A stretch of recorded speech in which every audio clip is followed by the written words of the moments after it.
Joining us is Dr. Harriet Fraad. She's a mental health counselor, hypnotherapist, and she's a founding member of the feminist movement and the journal Rethinking Marxism. She is the host of the Capitalism Hits Home podcast, and we welcome you back. As always, we love you. Let's talk about replacement theory. Yeah, although don't forget to say I have a radio program, Interpersonal Update, on WBAI Wednesdays at 2:30. And I am a member of a 3-person collective to produce It's Not Just in Your Head, a podcast. Great. Replacement theory. Talk about replacement theory, because I have a lot of feelings about that. We live in New York City. I'm just going to put this out there. 1 million undocumented Americans are allowed to vote in our local elections. Mm-hmm. I think it's like 25% of our city is undocumented. I think they should be allowed to vote. I think they should collect Social Security because they pay into Social Security. All 4 of my grandparents, were immigrants.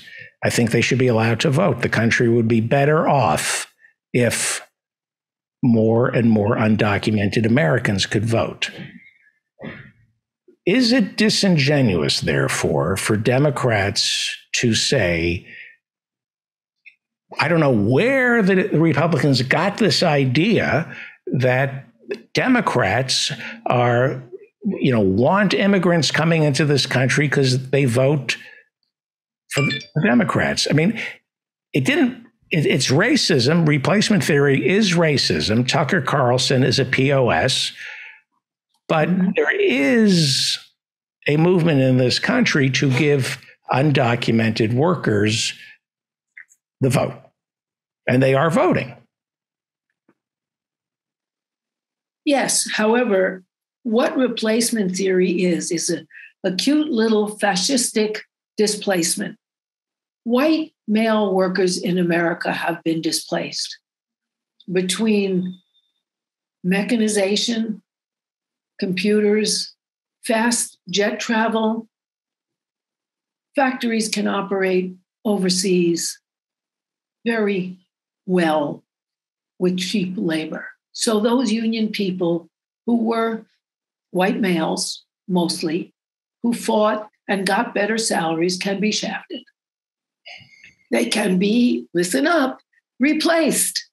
They can be replaced by machines, by robots, by cheap Asian labor, Bangladeshis, Indians, Chinese, robots. They have been replaced. And it's a very cute fascist displacement of the capitalists and their media to let those people feel they have been replaced by foreigners, by Black people, by any people of color, and by women. No, women have had to flood into the workforce to compensate for men's salaries being drastically cut when their jobs were displaced. Sent overseas, robotized, computerized. It's not uppity women. It's women forced out of the home into the labor force. That's half the labor force is now female. That was never true before white male jobs. And the best jobs were reserved for white males in our racist, sexist nation. But their jobs were replaced by capitalists. And that's quite a trick. It's like in Germany, getting people to think the Jewish international conspiracy, which is what Marjorie Taylor Greene and others think as well, are trying to displace and replace white men. No. Are you there?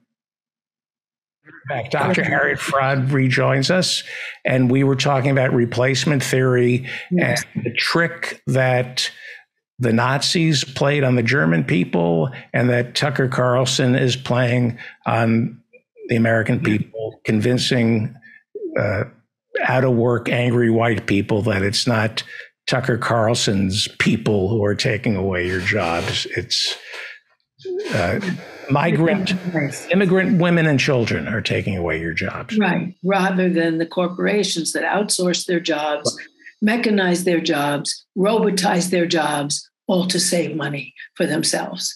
And then took the vast billions that they made overseas and invested them in American elections and replaced their voices with corporate voices in the pay-to-play American political system. That's the replacement. And it's a very sneaky trick that they have done to replace that theory and displace people's anger onto the other victims of that anger and onto the other victims of lousy jobs at minimum wages. It's obscene. And it's obscene that unlike many other capitalist countries, we don't have a media to balance the lies of our government. They've gone right along. They depend on the ads from the capitalists. It's a much more subtle way to get people to do what you want, more subtle than an authoritarian pronouncement, is to make it cost so much money that you daren't offend those with so much money. And therefore, replacement theory has been allowed to flourish. It doesn't take a genius to figure out that if you're doing something wrong, blame somebody else.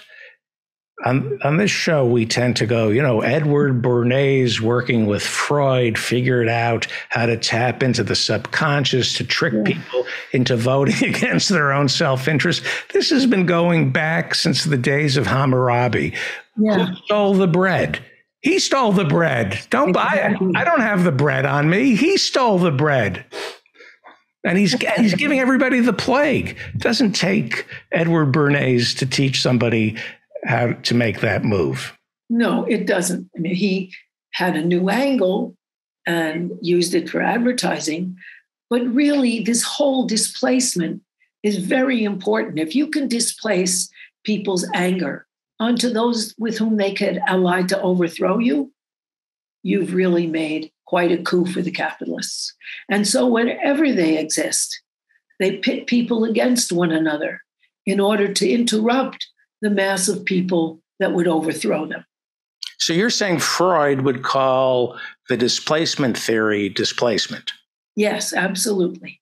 It's classic displacement, where because you don't, although that's an internal thing, but right, because you don't want people to look at what's actually happened to them, you displace it onto another enemy.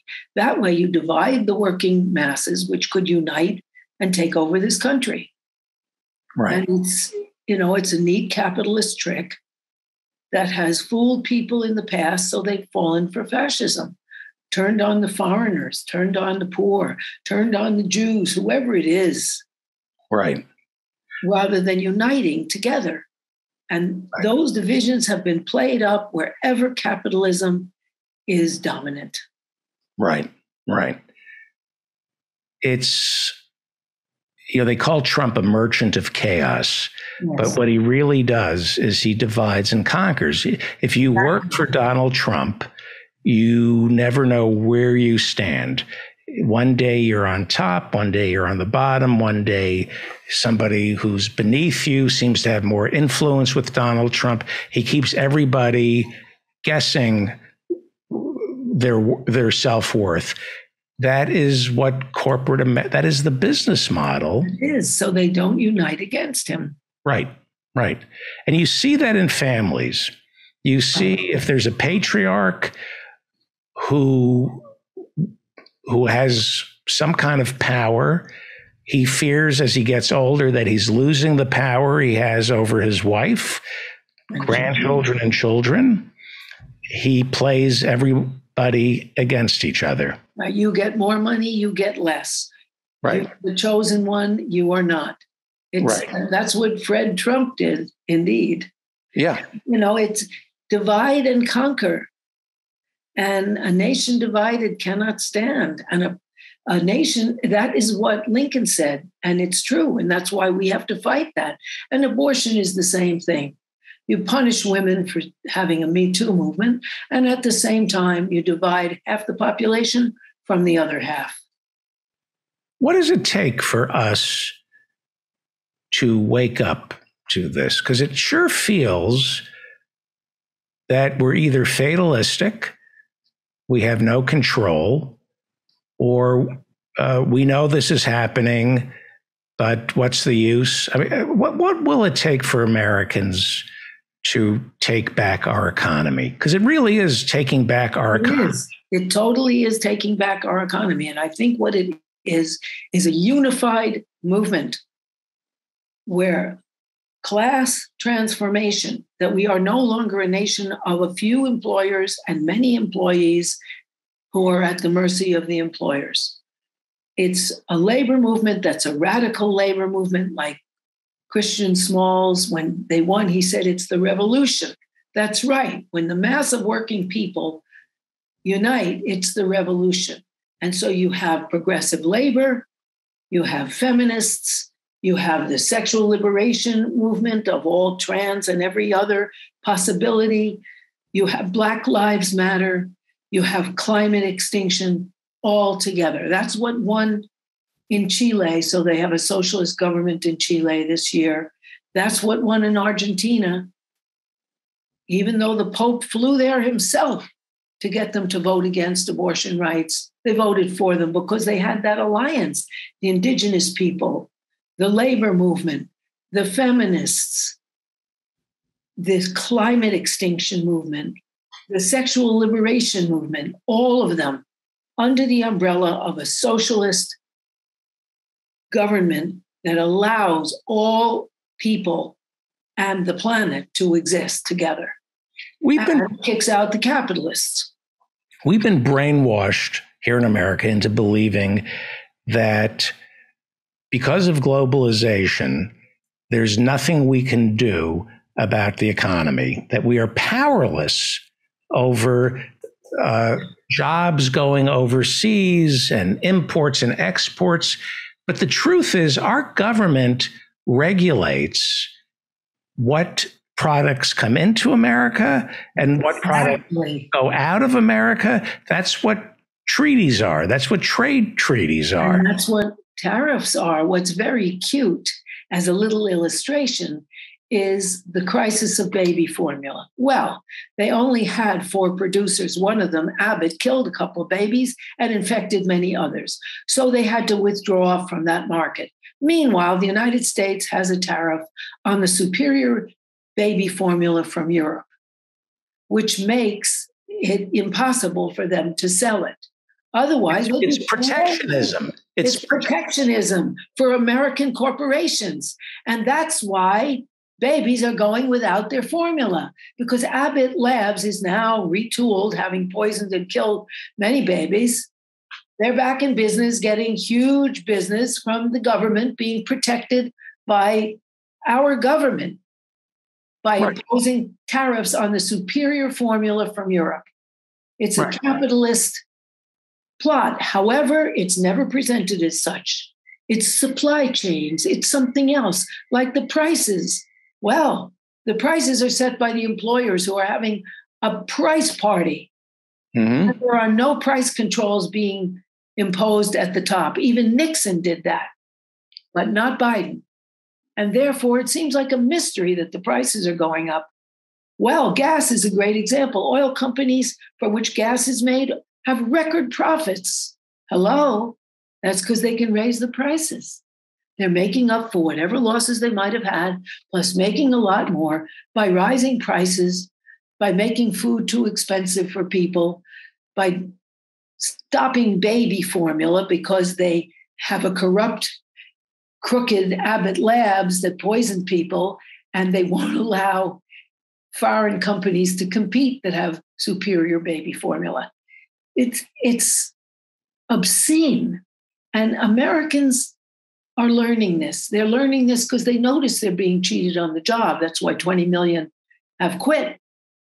They notice because people are unionizing and winning all over this country. Right. A client of mine went out to a restaurant with his boyfriend, who's a very rich man and very bossy and inappropriate. And when the waitress came over, he said, I want my salad first. First. Remember, first. And then my mate, do you get that? Do you get that? And she said, I won't serve you. Good. I won't even bother to serve you. My manager will come to your table. And the manager said, do you realize how hard it is to get a good waitress? Do you realize how important her labor is? You can't treat anyone that way. I mean, labor is feeling its oats because labor was essential during the pandemic, and now they all can be replaced and they're inessential. Oh, no. And so that there is change going on here, and people can understand that. There's change on the sexual frontier. With the threat to Roe versus Wade, millions of Americans were in the streets, from middle schoolers to old people. And I loved that poster. I was there too. There's a poster of women's reproduction system, and it says, stop the steal. It was all over. Right. That people are starting to awaken. What we need now is unity, and then we'll win. Just like David says. Yeah. Yeah.